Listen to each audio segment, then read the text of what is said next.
भूत files YouTube channel पर आपका स्वागत है। इस यूट्यूब चैनल पर आपको देखने को मिलती है डरावनी और भूतों की सच्ची घटनाएं। तो चलिए बढ़ते हैं आज की कहानी की ओर। उससे पहले अगर आपने अभी तक हमारी इस यूट्यूब चैनल को सब्सक्राइब नहीं किए हैं तो कर लें, ताकि आने वाली वीडियोज़ की नोटिफिकेशन आपको जल्द ही मिल जाए। काली शक्तियों से सामना या प्रेतों का घर पर कब्जा, ये सब किसी फिल्म की स्टोरी जैसा लगता है। सुनने में जितनी मजेदार लगती है, असल में उतनी ही डरावनी। अगर आप आत्माओं के होने और उनका इंसानी दुनिया में दखल देने जैसे बातों को मात्र मनोरंजन का ही एक जरिया मानते हैं, तो आपको एक बार फिर से सोचने की ज़रूरत है। कहीं आप उन्हें अनदेखा करना उन्हें आपका और नज़दीक ना लाए। आज हम आपको ऐसी ही एक घटना से रूबरू करवा रहे हैं, जिसे सुनने के बाद शायद अगली बार से आप रात के अंधेरे में घर से बाहर निकलने से पहले कई बार सोचेंगे। इतना ही नहीं, अगर कोई आपको अपने ऊपर बीती इन काली शक्तियों के बारे में बताएगा तो आप हंसकर उसका मजाक नहीं उड़ाएंगे। नए घर में शिफ्ट होते ही मैं और मेरा परिवार कुछ अजीबोगरीब घटनाओं को महसूस करने लगा। किराए का मकान था, इसलिए आस पड़ोस वालों से ज़्यादा मिलजुल भी नहीं हो पाया था। कुछ दिन तक तो सब ठीक था, लेकिन दिन बीतने के साथ ही वहाँ कुछ ऐसी घटनाएं होने लगी जिसे समझ पाना बहुत मुश्किल था। रात के समय वहाँ कुछ चलती फिरती परछाइयाँ तो नज़र आती ही थी, साथ ही ऐसा भी महसूस होता था जैसे कुछ है जो हमें दिखाई नहीं दे रहा। घर का किराया कम था और जगह भी ठीक ही थी, इसलिए मेरे परिवार ने इन सब चीज़ों को नज़रअंदाज करना शुरू कर दिया। लेकिन एक दिन ऐसा हुआ जिसकी कल्पना मैंने या मेरे परिवार ने कभी सपने में भी नहीं की थी। ऐसा कुछ जिसे चाहकर भी अनदेखा नहीं किया जा सकता था। पुरानी को किसी काम से घर से बाहर जाना पड़ा और वो रात को घर वापसी नहीं आ पाए। परिणाम स्वरूप मुझे और मेरी माँ को अकेले ही घर में रात गुजारनी पड़ी। रात को अचानक बगल वाले कमरे से कुछ अजीब सी आवाज़ें आने लगी। वो कमरा हमारा नहीं था, मकान मालिक के ही कब्जे में था।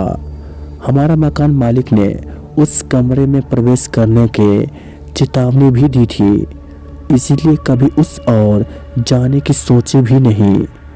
लेकिन अब जब हमें उस कमरे में किसी के चीखने और फिर अचानक रोने जैसे आवाज़ आने लगी, तो इन आवाज़ों से हमारी नींद टूट गई और हम डर के मारे साम गए। पहले तो लगा जैसे बाहर किसी का झगड़ा हो रहा है, लेकिन घड़ी में जब समय देखा तो रात के 2 बज रहे थे। माँ और मुझे समझने में देर नहीं लगी कि ये आवाज़ें उसी कमरे से आ रही है जहां हमारे जाने की मनाही थी। मकान मालिक का कहना था कि उस कमरे में उनका पुराना सामान पड़ा है, इसलिए हम भी वहां जाने में दिलचस्पी नहीं रखते थे। परंतु अब जब वो कमरा हमारे लिए एक पहेली बन गया है, तो उसे खोलना हमारे लिए ज़रूरी सा हो गया था। पहले तो सोचा कि सुबह उसे खोलेंगे, लेकिन फिर उन आवाज़ों ने हमें एक रात भी ना रुकने दिया और हम उसे खोलने के लिए तैयार हो गए। डर तो लग रहा था, लेकिन ये भी पता था कि अगर अभी ना खोला गया तो इस कमरे की सच्चाई कभी बाहर नहीं आएगी। इसलिए मैं और मेरी माँ डरते डरते उस कमरे की ओर बढ़ने लगे। हमें लगा था कि कमरा खोलने के लिए हमें मशक्क़त करनी पड़ेगी, जैसे ही कमरे में दरवाजे पर हाथ लगाया वो आसानी से खुल गया। उस कमरे का अंदर का माहौल देखकर मैं और माँ दोनों डर से कांपने लगे।